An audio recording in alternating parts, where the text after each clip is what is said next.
Good day, presenting to you understanding different levels of management and skills.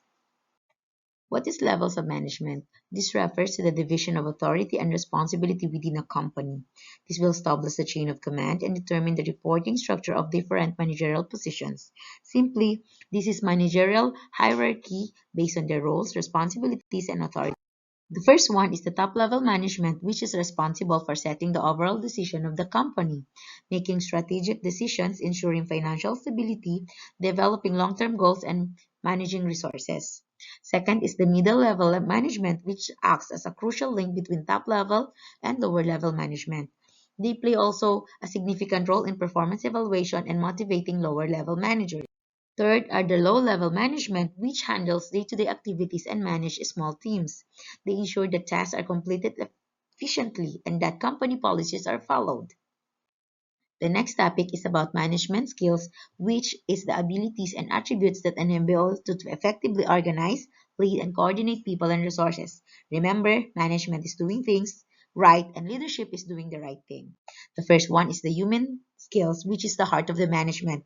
Ability to understand and motivate people, communicate effectively, and work cooperatively within a team. Second one is the communication skills, which is the bridge to understanding art of clearly and effectively conveying ideas, instructions, and feedback. You should practice active listening in these skills. Third is the technical skills, which is the foundation, the hands-on expertise and knowledge required to perform a task, simply understanding the tools and processes of the company. The next one is the conceptual skills, which is seeing the big picture, analyzing complex and situations, making decisions that align with the long-term goals. The fifth one is the leadership skills, which is the traits or interpersonal skills an individual has that contribute to their ability to encourage and organize others to reach a shared goal.